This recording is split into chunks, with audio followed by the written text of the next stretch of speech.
Топ тема, добро вечер. До доцна напролет да се донесе нов изборен законник, а во меѓувреме да се реши дали ќе има менување на изборниот модел. Техничката влада ќе остане и за следните избори. Тоа е исходот од денешната лидерска средба, која сите учесници ја оценија како конструктивна. Главната тема, законите од реформската агенда, остана само бегло спомената, веројатно како одраз на реалноста. А тоа е дека всушност и нема околу што да се гради консензус, кога владата има суфицит од промашени рокови и неиспорачани законски и други реформски решенија. За исходот од лидерската и за тоа, како и зошто собранието ја суспендираше најзначајната институција за граѓаните, народен правобранител, што е пречка да се изгласаат измените за старт на безбеден град и генерално, што повеќе ни недостасува консензус или реформски проекти, вечерва во топ тема дебатираат. Миле Левков, пратеник на ВМРО ДПМН, добро вечер и добре дојдовте.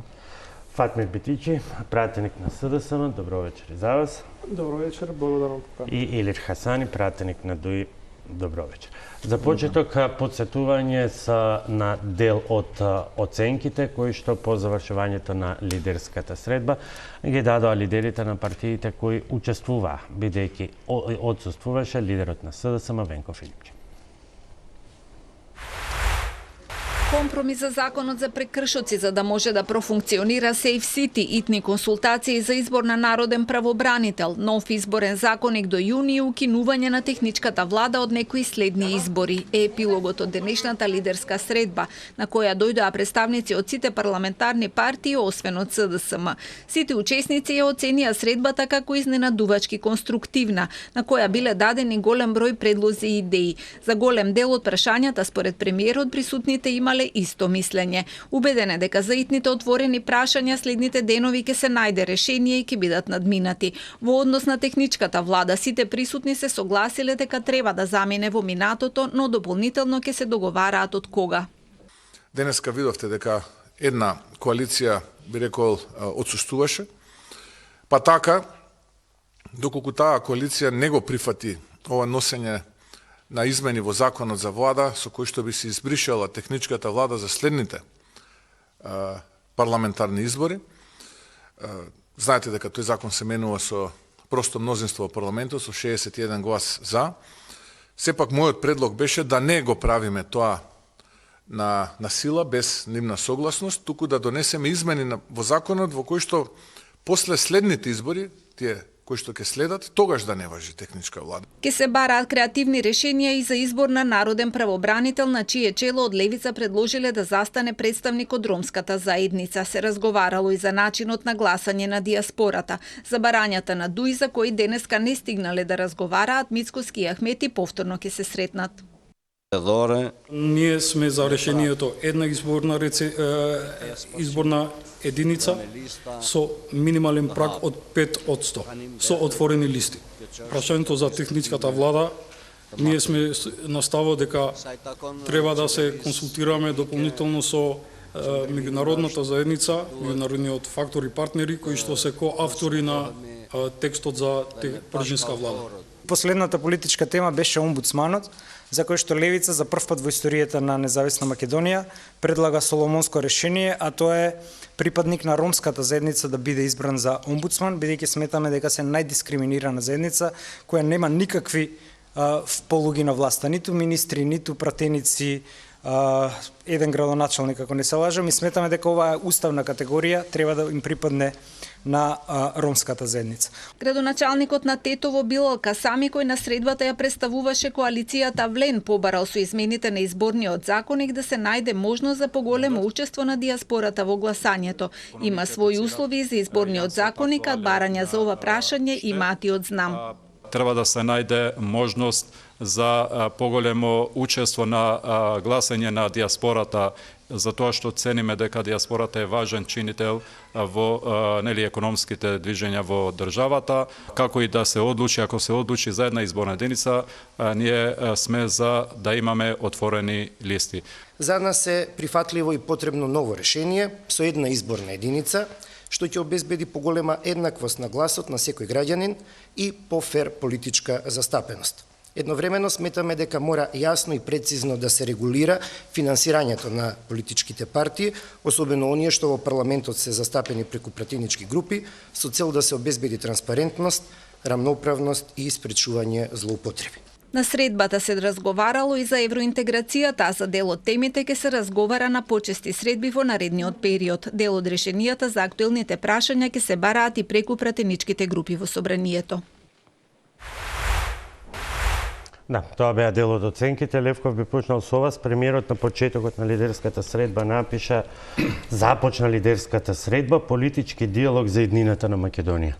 Што беше толку значања и поспецифично за оваа лидерска средба од сите кои што сме ги имале во минатото за една оценка на ваков начин? Така и во минатото сме имале лидерски средби, меѓутоа тие лидерски средби се одржувале поради една, друга или трета причина. Оваа лидерска средба доаѓа по иницијатива на председателот на владата на премиерот Христијан Мицкоски, е за градење на заеднички ставови токму за реформската агенда, оние закони кои што се важни за исполнување на патоказот кон Европската Унија, за да можеме да седнеме заедно на заедничка маса сите политички чинители кои што себе се доживуваат како одговорни политички субјекти во државата и се загрижени за иднината, да можеме да формулираме заеднички ставови и начин на кој што ќе одиме нанапред, затоа што, како што видовте изминатото и имаше во најавата на вашата емисија, а овде морам да ве коригирам, кога рековте собранието ја суспендираше институцијата Народен правобранител, да. Собранието не може да ја суспендира. Ја суспендираше со неисполнување на својата обврска. Категорија. Меѓутоа, во интерес на информирање на јавноста, мора да кажам дека што се однесува до мнозинството, таквата постапка е спроведена. И одлуката е да биде донесена на пленумот, меѓутоа знаете дека таа обременета со Бадентер токму поради ваквите проблеми, односно одредени закони кои што се донесуваат со 2/3 или со Бадентер. Ја поздравувам уште еднаш ваквата лидерска средба, иницијативата за ваква лидерска средба во кој што се разговара за иднината и се градат заеднички ставови за иднината. Може ли малку појаснување, бидејќи пред да им дадам да ја почнеме дебатата, малку појаснување, бидејќи во втор план практично, ако ги слушаме изјавите, беа законите од реформската агенда и практично нив ги нема. Значи, во моментот во собранието има само еден закон кој што произлегува од реформската агенда, тоа се измените и дополнувањата на Законот за електронски комуникации, како на дополнување на ОНФ и јуни, кој што и кривичниот законник исто така се наоѓа во собраниска процедура, ќе потсетам дека Кривичниот законник не е обврска од реформската агенда, туку беше резултат на одлука на Уставниот суд, кој е сосема друго прашање. Меѓутоа е дел од оние закони за кои што имаше одредени забелешки, затоа што одредени членови се седјават. Секако така, меѓутоа да ги појасниме само работите. Добро. Битиче, слушнавме и видовме една меѓупартиска солидарност, она што беше наметнато, што беше втората тема, тоа е техничката влада, значи заклучокот е заеднички, како е запишана, така ќе биде избришана од законот за влада со консензус, и ако е ова една од трите точки кои што ги посочи лидерот на СДСМ Филипче, зошто не отиде на средба, сметате дека со оглед на исходот од денешнава средба, дека можеби тоа беше грешна одлука? Прво, сметам дека во најавата имавте многу добра реченица искористена. Денеска видовме дури и видовме суфицит на немање желба за одредени промени. И во суштина видовме камуфлажа на тоа што се реалните проблеми во општеството. Да поставиш тема на разговор на лидерска средба пржинска влада, треба да видиш историјата на воведување на пржинската влада. Таа е воведена како механизам во момент кога довербата во институциите кои што би требало да организираат фери демократски избори била на најниско можно ниво заради режимот предводено од ВМРО-ДПМН. Беше инструмент за тогашните заробени институции, да. но барем и сега е така. Не само да се вратиме во историјата како обстои пржинската влада. Воведена била во 2016 за да на изборите тогашни има пржинска влада со преодна и завршна одредба во која што јасно било пропишано дека важи за едни избори. И тоа го забраваме. За да некаде во 2018 година, уочи следните избори во 2020, биде побарано од председателот на ВМРО, ДПМН, тогашниот председател и сегашниот премиер Мицковски, да пржинската влада остане и на наредните избори, а ако не било побарано, тогаш денеска немаше да, ова ќе беше адакта, немаше да зборуваме за пржинска влада. И тогаш, иако СДСМ беше на власт или водеше владата, со добрата желба за да им се предочи, им се даде можност на опозицијата и да имаат механизам за контрола, пржинската влада останува, но при тоа без преодна и завршна одредба, затоа што тоа било барањето на тогашната опозиција. За да денеска доаѓаме во ситуација во која што состојбите се сосема различни од времето кога ние владеевме. Ние поминавме избори и случување изминатите 18 месеци кои што не креира доверба во институциите дека сме спремни за фер и демократски избори, особено заради инженерингот кој што го видовме на локалните избори.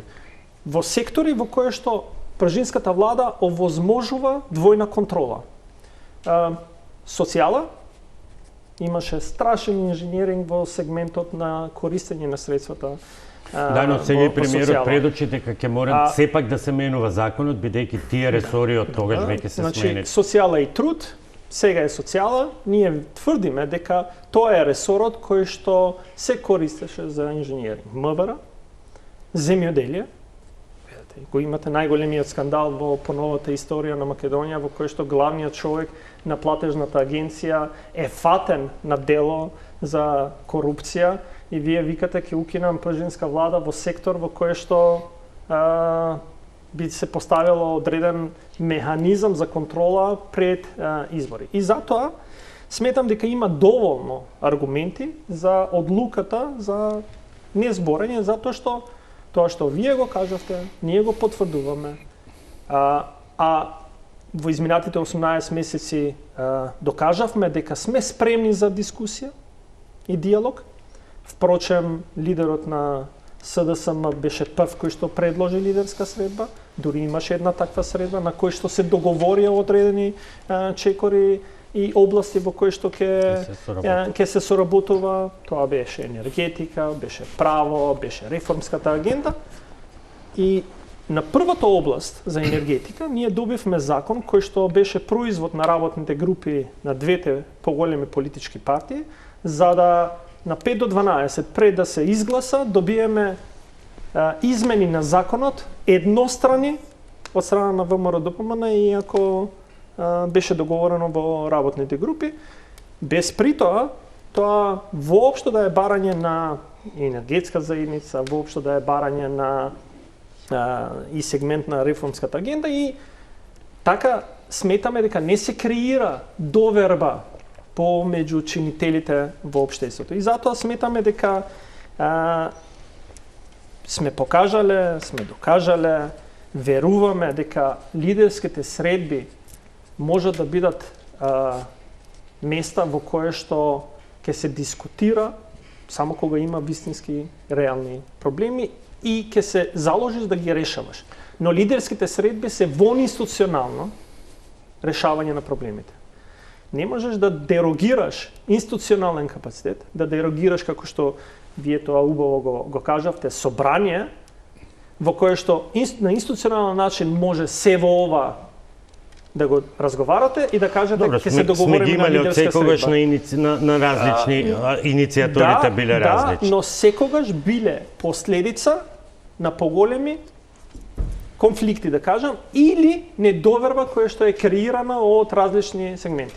Ние имавме лидерска средба од 2015, 2016, производ на тоа е пржинската влада, 18 и така натаму, но секогаш кога на повидок имало сериозни проблеми. Јас очекував и ние очекувавме како СДСМ дека прва точка ќе биде реформската агенда, да не биде евроинтеграцијскиот процес, реформската агенда, затоа што тоа е нашата домашна задача за дома, за да одговориме на потребите на граѓаните, за да имаат поквалитетен и подобар живот, а се друго да е на втор план. Барем сега имаме малку појасна слика околу можниот изглед на изборната единица, ќе разговараме и за тоа во текот на емисијата.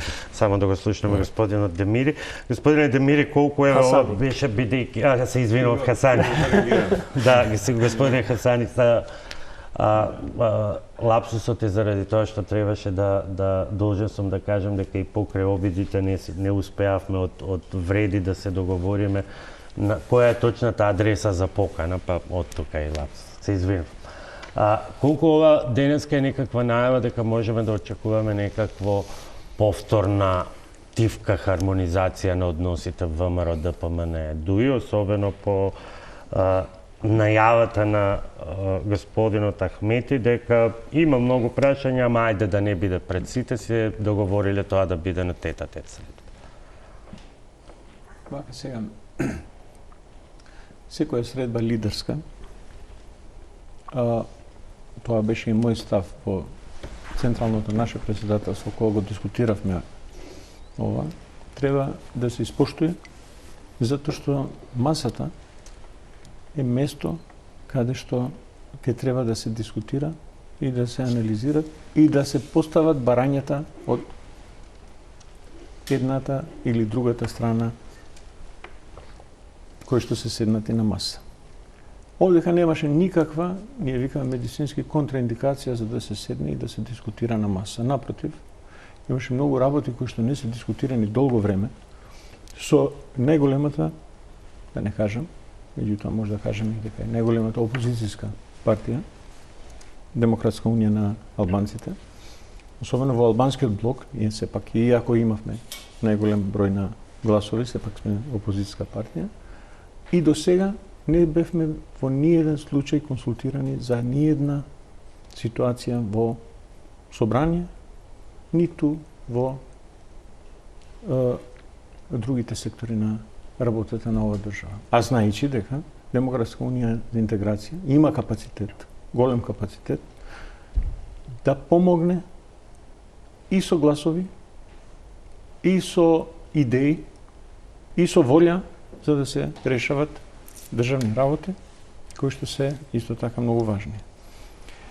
Сега... Не знам кој ви е НЗС најмал заеднички содржател, бидејќи на почетокот беше се добро. Вие бевте тие кои што ја дадоа поддршката за измени на Зороду и уште неколку други закони со кои што немаше да го има и овој состав на влада. Секогаш е отворен за државни работи и за да ја поддржи работата на државата. Меѓутоа, секогаш, кога е внесено и кога е консултирана во однос на работите. Сега имавме долго време на исклучување на секаков контакт со ДУИ, врз основа на што и на некој начин ВМРО и градеше и темелите на својата идеологија дека е анти-ДУИ и на тој начин си го продолжи реториката, предизборната реторика дека е анти-ДУИ и така натака. За да не се навраќаме назад, да, како да го читаме сега ова, еве, очигледно смирување или еве како што велите вие можеби. Ние само позитивно одговоривме на поканата на председателот на државата, на владата, господин Мицовски, за да бидеме присутни на маса на лидерите. Тоа Белким не го направи нашиот лидер на своја глава, туку напротив имавме два долги состаноци, прво на централното раководство, имавме и долг состанок на и во тој состанок дискутиравме и ги поставивме сите аргументи про и контра за учество на ова лидерска средба. Мислам дека, да не кажам консензуално, туку најголемиот број на членовите на централниот наш комитет одлучивме дека треба да присуствуваме на тој состанок и да ги прикажеме нашите барања во однос на ова влада. што од тие барања не беа кажани во изјавата на господинот Ахмети, односно што е тоа што остана за дополнителна тета-тет средба? Првото, после Конгресот, знаете дека ние излеговме со 4 резолуции, кои што Конгресот нашиот нели го имавме пред некоја недела. И излеговме со 4 ставови и 4 резолуции, кои што исто така тие 4 резолуции беа побарани од Централниот комитет за да се бидат поставени као барање до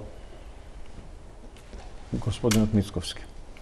Првото е евроинтеграцијските процеси, кои што е дискутирано во самиот состанок сега, лидерската средба. Второто е избор на влада со Бадентер. Тоа е втората резолуција, која што е излезена исто така од Конгресот и изгласано со акламација. Третото барање е и дискусија, треба да се гласањето во Уставниот суд со Бадентер за закони кои што се изгласани со Бадентер во собранието. И четвртото резолуција која што излезе од Конгресот е еден вид на како да го преведам, Марвешија Комторе, еден вид на национален договор за унапредување и развој на државата, каде што се вклучени сите сфери на унапредување на нашата држава. Веројатно до последното не можело да се стигне за да се дискутира, меѓутоа во однос на веројатно дискусијата во однос на Бадентеровото барање за гласање на следната влада, на следните избори и барањето за Бадентеровото гласање во Уставниот суд, предпоставувам дека се договориле да ги договарат и разговарат во тета-тет средба. Благодарам за ова пояснување. Имавте реплика? Имав една мала, кратка реплика на господинот Фатмир Битити. Користеше тешки зборови за лидерската средба, суфицит на волја, камуфлажа, инженеринг и рековте дека вака не се креирала доверба жестоко бранејќи пржинската влада, меѓутоа таа влада е за нешто за кое што денеска практично сите кои што учествуваа на таа лидерска средба се изјаснија дека е нешто што е вишо, кое што е непотребно и потребно е да се гради доверба во институциите и нема потреба од оваа реторика, зарем оставањето на празно столче е начинот на кој што треба да се гради довербата. Значи, јас пак ќе повторам, не можеме во општеството да ги гледаме последиците, а да не ги гледаме причините. Ја ги кажав причините кои што довеле до последица, а тоа е одлука за неприсуство. Ако вие се однесувате 18 месеци на начин како што се однесувате во собрание кон опозицијата, не може да очекувате да на конструктивноста 18 месеци на опозицијата да одговарате неконструктивно, а на првиот повик на позицијата кон опозицијата ние да кажеме да, еве, ќе седнеме затоа што ова е единственото прашање. Ние сме спремни да разговараме за иднината на државата и за сите точки кои што може да бидат и болни и бараат промена, но тоа не го гледаме. Еве, ја кажувам, ако реформската агенда беше на пиедесталот на разговор и законите поврзани со реформската агенда беа прва точка на разговор, која што немаше да помина на ниедна друга точка надвор од решавање и задавање на одредени рокови за нас во собранието, но и за владата, кој што впрочем е местото каде што треба да се одработи, да немаме, затоа што во вашиот вовед вие го спомнавте кривичниот законник, но треба за јавноста треба да кажеме дека кривичниот законник не дојде од страна на владата, дојде од пратеници на ВМРО-ДПМН. Ние во овие 18 месеци 90% од законските решенја во собрание ги гледаме од пратениците на ВМРО-ДПМН, не доаѓаат од извршната власт и затоа велиме дека отсуствува желба од извршната власт од владината коалиција за вистинските промени кои што треба да се одвиваат. И сега се занимаваме со последицата дали столчето било празно. Па да, била празна денеска, можеби на втората средба или на некоја друга средба ќе биде полно, но зашто ќе разговараме? Дали ќе разговараме за форма која што вие сте ја побарале? Вие кои сте биле во ситуација на опозиција, вие сте побарали и вие сте го оставиле законското решение да пржинската влада опстои до ден денесна. Да го оставевме како што беше кога е договорена пржинската влада, денеска немаше да ја имаме. Така да не можеме да креираме консензус општествен и помеѓу политичките чинители, заборавајќи на нашето однесување наназад месеци. Еве јас ќе ви давам еден пример. Каде беше вашата конструктивност кога се носеше буџетот за 2026 на еден прост амандман, што вие го кажавте дека е прост, кога баравме пари за лицата заболени од диабет тип 1 за да добијат инсулински пумпи. Знаете кој беше одговорот? Остајте, доволно има пари предвидени. За да излезе информацијата, самите, вашиот министр излезе и ви каже, знаете, ние сме најдоле во земите во регионот кој што лицата со диабет тип 1 користат инсулински пумпи, околу 10% од лицата кои што има диабет тип 1. Ама за вас, аргументи ќе мора да ви исправам. За вас тоа е прифатливо. И вашата конструктивност ние не ја гледаме. И затоа сега да разговараме за денеска дали сме биле присутни, не сме биле присутни, што е договорено, пак ќе кажам, бидејќи се враќа топката во собранието, ајде на институционален начин во собранието да видиме која е вистинската место за разговор. Кратка реплика, вие сами рековте не можеме да ја градиме иднината заборавајќи од каде потекнуваме. Два, имате погрешни спини и сакате погрешно да ја насочите јавноста, велите вашиот однос во собрание.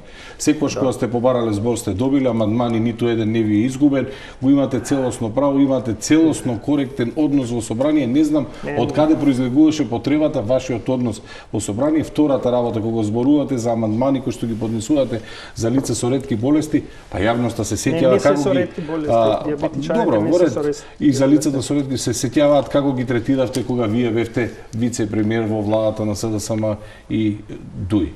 Значи ќе мора. Па господинот Хасан. Значи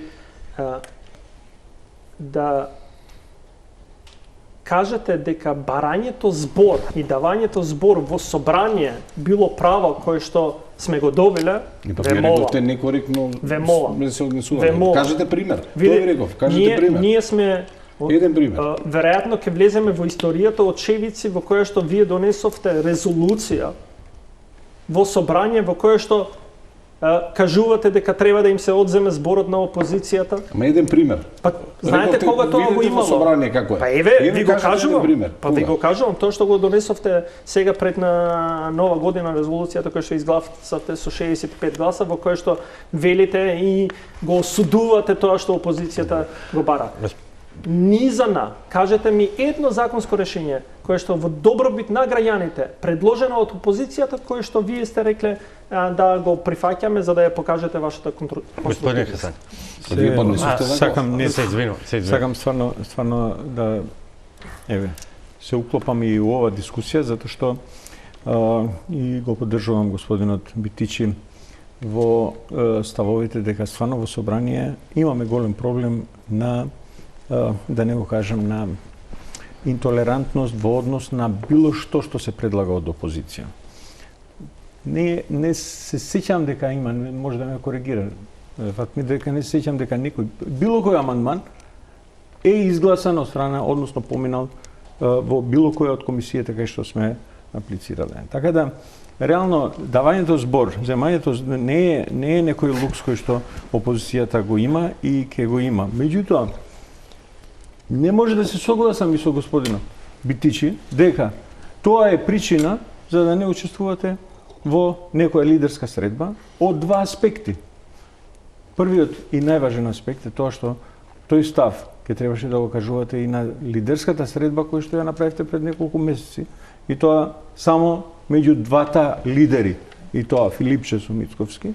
И со тоа фактички вие самите себе си се како да кажам, се негирате, односно се анулирате во однос на изјавата. И втора работа, нема поголем аргумент отколку да се седне на маса и да се кажат сите овие работи и да се побара реформската агента да биде ставена на дневниот ред. Јас мислам дека збор во таа лидерска средба никој нема да можеше да ви одземе и да ви каже дека не смеете за ова работа да окажувате. Еве, пропуштивме една голема шанса ние во ова лидерска средба да ја имаме реформската агенда на маса ради вашето отсуство. И не е точно дека не се прифатени амандмани или предлози од опозицијата, еве ќе ве упатам, проверете ги седниците на Комисијата за политички систем, каде што комисиски на ваши предлози имаме усвојувано, имаме гласано за одредени амандмански решенија, не би се навлегувал за кој и каде конкретно. Меѓутоа самата констатација дека да не ли цитираме, мислам дека и поентата и на двајцата е дека не може улогата на опозицијата сепак да се сведе на таа реторика. Ви даваме збор, имате збор, затоа што нити вие го давате, нити може да го земете, им го дале граѓаните, а зборуваат за еден општ амбиент во кој што се случува.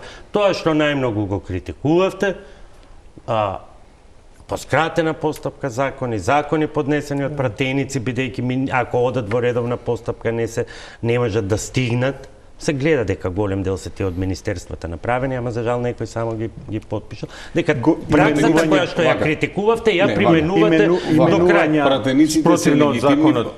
Пратениците се легитимни подносители на закони, тоа не би сакал да го проблематизирам. Јас никош не сум рекол дека давањето збор треба да биде привилегија, скаја да е, такво нешто. Меѓутоа, не одговорно на национална телевизија да видите каков однос имаме во собрание, каде што не се почитува. Напротив, јас сметам дека на тој начин дополнително можеме да ја урнисаме довербата и во собранието и не е во ред да градиме таква реторика. Да, по својата природа собранието е институција во која што ние се конфронтираме, меѓутоа сакам да го задржиме нивото и секогаш сме имале и сме граделе внатре ниво, да, сме имале жестоки расправи, меѓутоа сметам дека нема потреба од такви констатации дека меѓусебно не се почитуваме или дека не функционираме во рамките на собранието, сметам дека такви изјави се претера. Одиме со првата пауза за реклами, а и потоа и со делот на знаките кои што произлегува од оваа лидерска средба. Очигледниот и можен консензус пред се околу измена на изборниот закон со една изборна единица, како и дилемата беше ли лапсус тоа што прво сите зборуваа за овие избори, за подоцна да нагласат дека всушност мислат на оние во 2028.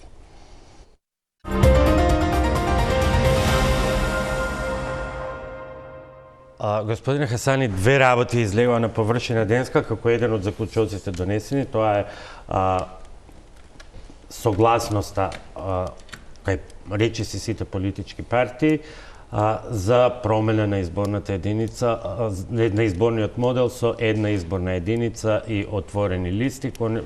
Тука е ставот на ДУИ околу 5% изборен праг, прашање кои што ќе треба да ги разговараат и договараат пратениците. Дали со ова се отвара веќе вратата за некаков реален договор околу ова прашање, бидејќи предходно факт е дека сите обиди завршуваа со огромни несогласувања околу и противање, вклучително и на ДУИ околу темата една изборна единица.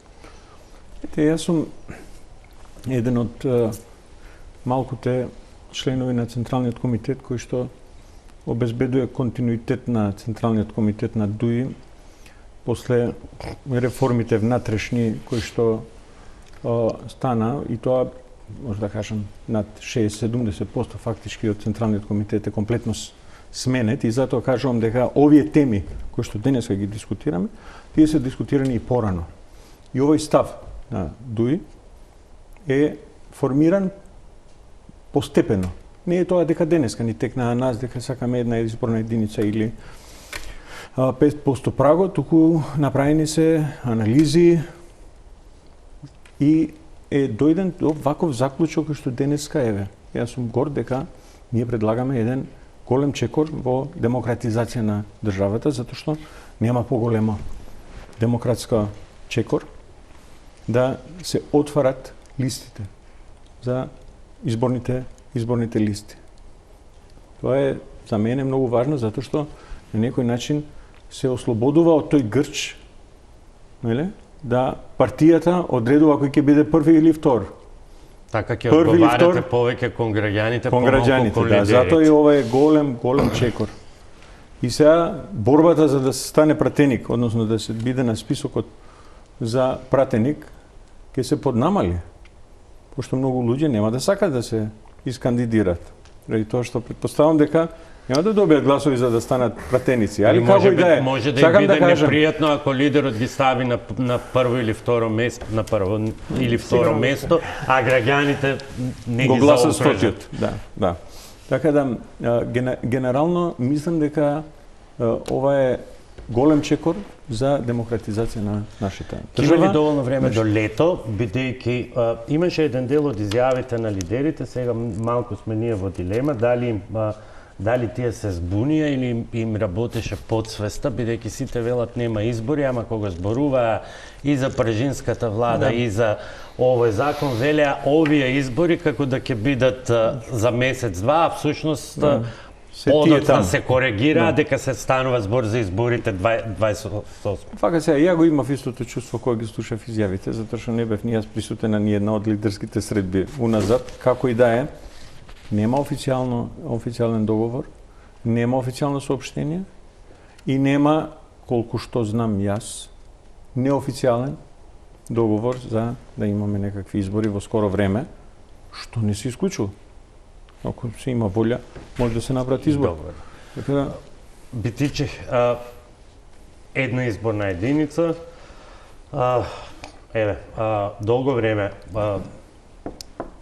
вреди, не го кажаа целосно нивниот став, бидејќи тие заговараа порано 3 изборни единици. Меѓутоа, форматот една изборна единица главно беше секогаш проблемот кај Дуј, кој што еве во меѓувреме, како што рече господинот Хасани, доаѓа до својот концепт. Сега веројатно ќе биде и таа дискусија прак од 5%.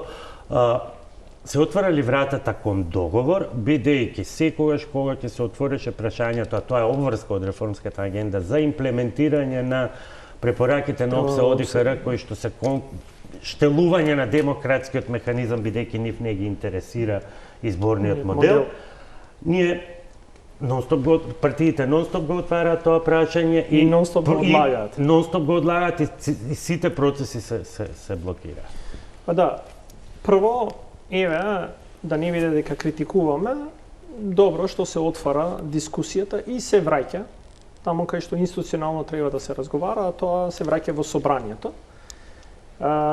И да одговорам на вашето прашање дали има време, а ако треба за на есен да има избори, сметам дека нема време да има нов изборен законник, затоа што е пребрзо и не сум сигурен дека законски е дозволено да 6 месеци пред избори го менувате изборниот законник. Така да калкулациите ние сме кажале и ставот е дека дури и кога се носеше буџетот за 2026 мириса на избори, затоа што и носењето на буџетот и однесувањето на власта кон 26-та наликува на изборна година и веројатно секој ден многу повеќе сме убедени дека изборите се доближуваат. Впрочем и изјавите, сметам дека не беше лапсус ни еден од... Подсвеста работеше или можеби беше свесно, несвесно разговарано на масата дека е можно потенцијално да има избори. И затоа велам дека да, убаво што се отвара темата на нов изборен законник. Јас сум еден од тие кои што пропагира да во суштина сметам дека треба да се смени изборниот законник, затоа што веќе 23 години имаме еден изборен модел во државата. Мислам дека од 2002, ако не се лажам, овој изборен модел обстојува и треба да даеме шанса за да се унапреди. Да, веднаш после 2002 се последните измени на изборните единици, инаку изборниот модел е, мислам, од 96-та, последниот кога беше комбиниран. Да, ама изборниот модел, чим сте ги сменили изборните единици, е, да кажеме, покруцијалната промена. Од тогаш више не сме виделе некоја круцијална измена и затоа сметам дека треба да покажеме зрелост, дека сме спремни за разговор и за договор, за праг, имање, немање праг за да влезете во собрание за одредените политички Тука и прашањето на диаспората. Отворени, затворени листи. И ја слушнав изјавата на премиерот околу диаспората дека тоа можело да биде технички денеска во ера на дигитализација ништо не е невозможно. Вие имате многу помлади земји од Македонија кои што е независна преку 34 години. Кои го организираат. Апсолутно организираат учество на диаспората, гласање по пошта, гласање на различни начини и мислам дека секој изговор е сувишен, треба сериозно да се пати. Јас секоја сум кажувал дека време има ако се сака вистински да се направи промена. Левков ќе биде ли доволна оваа рамка? Дел од лидерите рекоа рано доцна напреле, други рекоа до јуни. И колку сега расчистувањето на една голема дилема околу можната согласност околу една изборна единица, што е со другите прашања кои што ги сака, впрочем ги баре и ОПСЕ, а за кои вие сите имате консензус, а тоа е таа привилегија која што си ја дадовте големата четворка, сите пари само за вас, медиумското представување на државна сметка и сите оние ситници за кои што немате никогаш проблем да се договорите сите партии. Така си отсекогаш. Па мора да го поздравиме нели ваквиот начин на разговарање за изборниот модел, сите отворени прашања, вклучително и овие кои што ги споменавте. Добро е да еволуира изборниот модел, добро е за тоа што ќе се разговара токму во собрание и ако има одредени опасности или закани при формулирање на прагот или одредени други прашања во изборниот законник, да можеме да разговараме за тоа навреме. Да, во минатото гледавме дека во последен момент се менува изборните закони, кога се имплементираа препораки, што току излеговме од една изборна година, не успеавме, ќе потсетам по распишување на изборите да се измени изборниот законник, поводевме со недостаток на одредени норми кои што регулираа бројот на потписи кој што е потребен за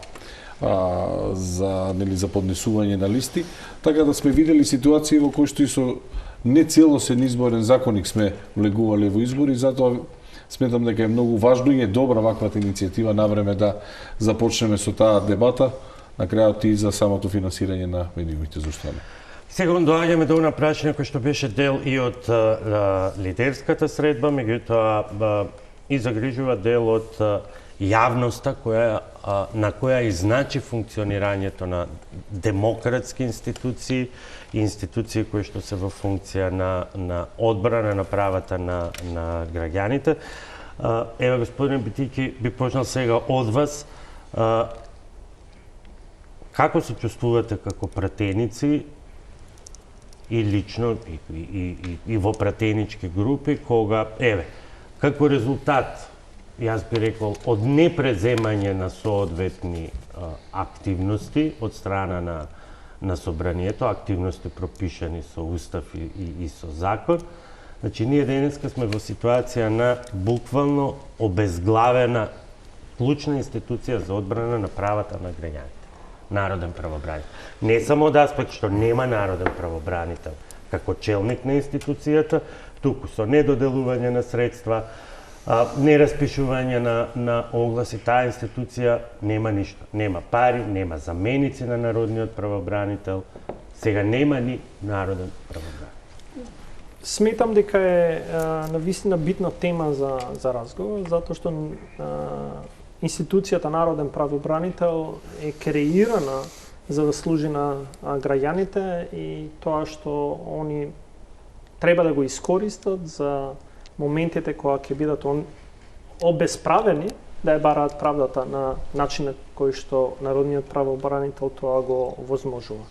За жал, сметам дека прашањето поставено кон опозицијата е погрешно, затоа што овде повикани за да водат и овозможат владење на правото и функционирање на институциите е на владеачкото мнозинство. Впрочем, ние имаме владеачко мнозинство кое што секој ден, дури еве ќе кажеме, дури и во собранието, ни укажуваат дека они го имаат мнозинството и они прават што сакаат. Тоа се зборовите кои што ние ги слушаме во собранието, затоа што веќе имаат и двотретинско мнозинство и кога им требаат ќе ги обезбедат. Ние како опозиционери до сега го неаме видено законското решение, тоа предлогот донесено на ниво на гласање. Тоа што некој може да преюдицира дека одредени лица нема да гласат, тоа не е начин на владење. Затоа што еве јас сум еден од тие кои што гласаат двојно и за двотретинско мнозинство може да го и на Бадентер. Јас немам разговарано, ниту сум бил вклучен во процесот за одредена точка која што е поврзана со функционирањето на институцијата народен правобранител. Како очекувате и како може да знаете како гласот на Фатмир Битичи ќе заврши во која конта. И затоа ви кажав дека фарса е дискусијата дека има или нема Бадентер, па ќе правиме лидерска, па ќе договориме да гласовите на тие кои што треба да гласаат сигурно ќе завршат таму кај што треба да завршат, а од друга страна да кажувате дека да, пратениците во собрание се независни и одлучуваат по своја воља. Тоа мене ми укажува дека имаме неконзистентност на тоа што го правиме наспроти тоа што го кажуваме и затоа сметам дека топката на дискусија треба да се врати кај владеачкото мнозинство, а не кај опозицијата, вклучувајќи го и Бадентер, и дека носењето особено битни законски решенја поврзани со функционирање на државата и во добробит на граѓаните треба да има малце поширок општествен диалог помеѓу чинителите кои што се битни. Господин Хасани, за ова прашање и главно, кога е во прашање, ќе има и други закони во иднина за кои е потребен Бадентер, нема Бадентер и се знае кој одговара. Блокира дуи. Вака се не може дуи да одблокира некои работи. Вие не знаете дали ги ние блокираме или не блокираме, од каде знаеме дека блокираме. Дуи блокира. Може да ќе кажат ВМРО дека ја преюдицира тоа дека ги блокираме работите. Меѓутоа, особено за ваквите важни работи за државата, треба да има консензус, консензуална демокрација. Не се основа на арогантност и на чалам. Го кажувам под наводници, да не се разбираме погрешно. За жал, последните месеци, уште од почеток, заради бројките кои што ВМРО ги доби на изборите, му даде на право да го има чувството дека може све да се постигне. Сега ние го имаме чувството дека не може све да се постигне само со бројките. Тие 58 пратеници што ги има. Тоа е чувство внатре во собранието дека не прашува, ако булдушер ги поминува законите без никаков проблем. Меѓутоа негде има една израка на албански каде што како се вика пилата кога ќе се закочи на некоја шајка. Так, застанува, знаеш, не иде ни напред ни назад. И затоа треба лидерска средба. Зашто да има лидерска средба за омбудсманот? Да, кој што е многу важен. Омбудсманот е база на државата, база за народот. И сега зошто да немаме зошто ние на собранието која не е исполнета? Зошто ние да немаме консензус, односно, како што рече Битичи, некој да ме праша мене дали ќе гласам за тој кандидат или да не гласам, нема да гласам за тој кандидат. Зошто да немаме некој договор каде што кога се знае дека негде во шајка ќе закочи таа пила, дрвена пила. Зашто? Нема потреба за тоа. Ке се седне, ние се дружиме во собранието, ние не сме непријатели во собранието, ке може да седнеме, да договараме, да кажеме тој човек, ние секогаш сме биле отворени за договор и тоа сме го докажале секогаш. Тоа е прашањето. Да. Тој договор требаше нема да потреба почне да се стигне во таа фаза. Лани во април. Лани во април, 3 месеци пред истекот на мандатот. Зашто да се стигне во таа фаза да ние не го гласаме тој? Одговор на ова е изборот на член на судски совет.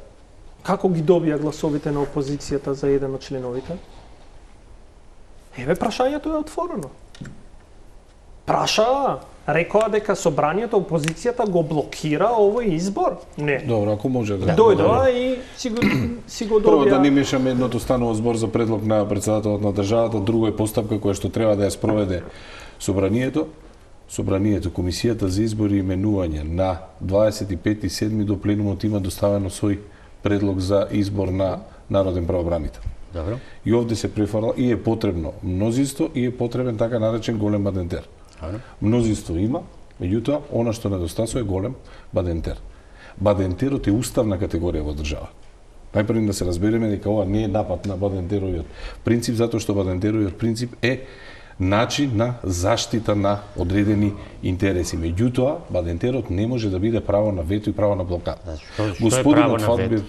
Господинот Фатмир ќе постави едно прашање, од каде знаат јас како ќе се изјаснам.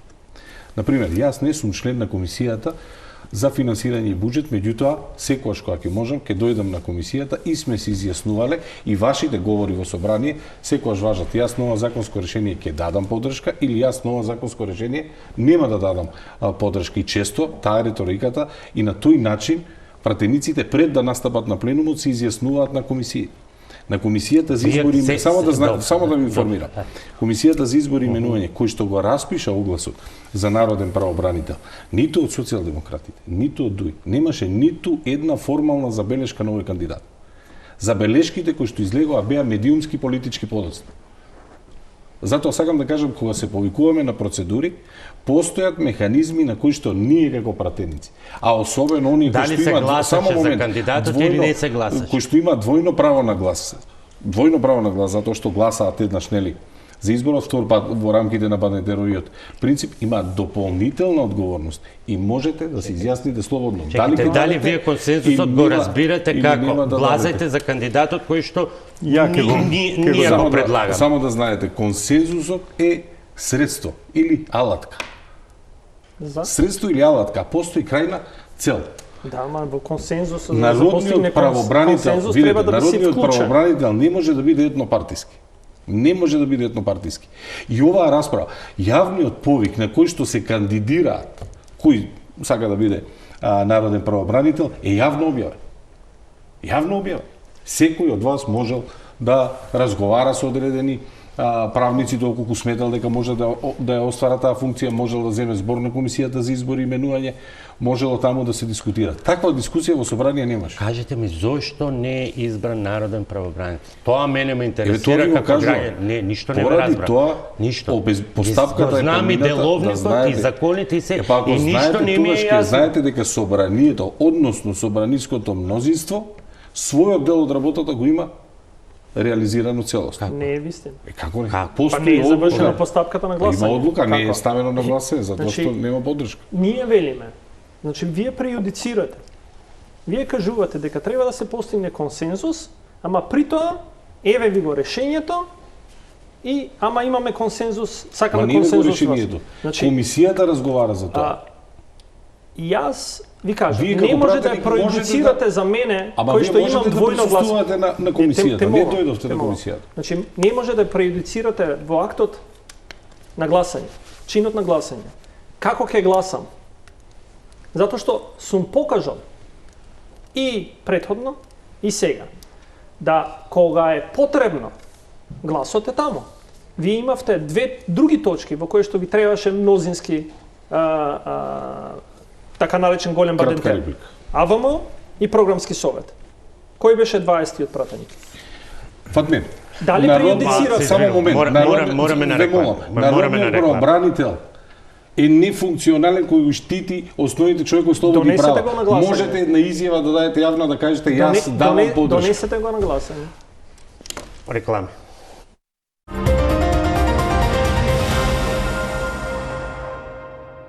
Еве, завршен дел, господине Хасани, би почнал од вас. можеме уште цела емисија да ја посветиме на народниот правобранител и на процедурата. Фактот е дека процедурата не е завршена, предлогот не е ставен на гласање. Дали тогаш мнозинството имало обврска да ја прочита пораката, треба да дадете под наводници друго дете, односно друг кандидат. И кој е патот за консензус за ова прашање, бидејќи е битна институција? Апсолутно е тоа многу, за мене, еве, као хирург да кажам, тоа многу едноставно се решава. Повторно се навраќаме на првата реченица што го кажа, дека некогаш, кога ќе направиш добра операција, и ти си мочен. Знаеш, се чувствуваш, тоа е чувство. Значи, кога имаш 58 пратеници, плюс, имаш бројки, тоа е чувство дека можеш све да направиш. Лесно се решава ова работа. Требало тогаш, пред 27.7, да се седне и да се дискутира. Се гласуваме за овој човек, не се согласуваме за овој, имате друг предлог, немате друг предлог. Се знае дека тоа е двојно гласање со бадентер и тоа со голем бадентер. И нема дилема дека ќе се стигне во оваа точка. Како замислуваше владачката коалиција, дека ќе стигнеме во една фаза да ми бидеме присилени тоа да го изгласаме. Или пак, знаеш, сите овие комбинации плюс 3, па излегува таравари, па села, па вамо, па таму, имаше некои калкулации кои што на крај не испадна математиката. Вероватно, предпоставам, иначе многу едноставно се решава, се седнува на маса. Сега предпоставам дека е веќе касно да се почне од почетокот цела постапка, да се помине по комисии, па конкурси, па сето тоа, повторно да се повтори цела постапка. И мислам дека сега сме во Цајтунг и затоа ќе го дискутираме ад акта, после овој лидерската средба, ќе го дискутираме тоа и мислам дека е лесно се решавање. Меѓутоа, лесно се решава кога се седнува на маса, нека обитичи што го правдува дека не треба да се седнува на маса.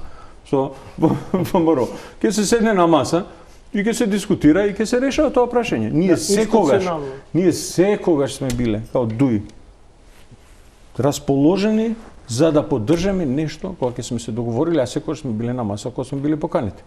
Господин Бетиќ. Да, значи, пак ќе кажам, креирањето на консензус бара разговор, но не може да барате консензус на дадено решение, прифати или одби. Ние имаме примери на сегашниот состав на собрание во кој што сме постигнале консензус. Ние изгласавме националната развојна стратегија за наредните 20 години со консензус.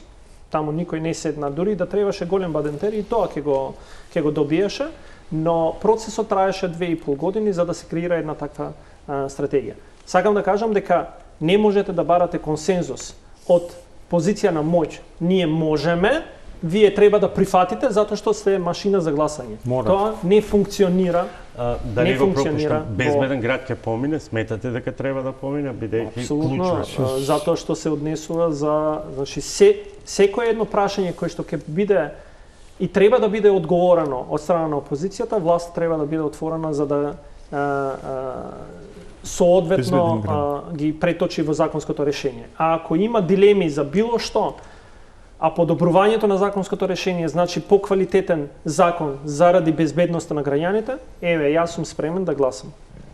За безбедносен град, ја му поставив прашање на министрот за внатрешни работи и го охрабрив и му се зачудив за храброста но што има за да имплементира таков голем проект.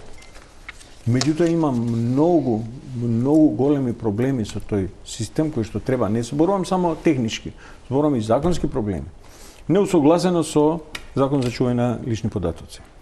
Значи, генерално ние ќе го гласаме, меѓутоа народот тоа не го прифаќа као систем за безбедносен град. Туку го прифаќа као систем на контрола, као Big Brother, прва работа, и го прифаќа као систем на казнување. Затоа што самите бројки покажуваат дека е тоа систем на кој што се удира директно на джепот на граѓаните. Таму кај што треба баш да се стават тие безбедносни камери, таму не се ставени. Јас би ги поставил прво пред секоја школа. Пред секоја школа за да заштитиме секое дете кој што поминува на пешачки премин. Не можете да нема поважна работа за секој нас кои што сме родители отколку поминување на пешачкиот премин на децата. И ако веќе сакаме да имаме европски стандарди и да се прифати тоа као безбедносна мерка, а не као удирање по джеповите на граѓаните и со тие средства да се пополни буџетот на државата, тогаш ќе треба прво сите знакови да се коригираат. Знаеме тоа, дека не се коригирани знаковите. Второ, ќе треба да се стават тие радари и да ти каже, еј, брзо одиш, човече, зауспори малку заради тоа што ќе те казнам. Не? И трето, да стигне казната, а не да се стават скришум камери, незаконски, затоа што не смее да се снима на јавен простор без усоглас. Тоа ќе биде усогласено. Ама тогаш. Како што ова е целиот пред крајот сме, односно тука пишува крај, значи преминавме, но во една минута, еве, особено околу на народниот правобранител, каде вие го гледате решението како мнозинство? И народниот правобранител, и Safe City, и сите важни проекти. Треба да знаеме дека бадентери гласањето со бадентери е уставно правило и уставен принцип и представува заштита. И ако го гледаме и ако го толкуваме во рамките на другите останати уставни начала, никогаш не може да биде тоа спротивно, затоа што следните уставни начала кои што следат се функционалност на институциите и гарантирање на основните човекови слободи и права. Се гради еден погрешен наратив дека нема комуникација во собрание кога ќе се каже зошто не седнавте да разговарате. Овој предлог е поминат на Комисијата за избори и именување, каде што членови имаат и СДСМ и ДУ имаат своји членови. И формално правно не дале ниту една забелешка за оној кој што е дел од одлука и доаѓа пред пленумот да биде. За жал ќе мора, немаме време, ќе мора да се согласам со нив дека како мнозинство не сте го поминале клучниот тест, законот не е ставен на гласање. Не може Обврската било да биде не може тој што законот требало да биде ставен на гласање, си има процедура. Не блокира. Не може тој што блокира да бар изговори. Ви благодарам што бевте гости во тоа тема. Вам, почитувани, ви благодарам за вниманието.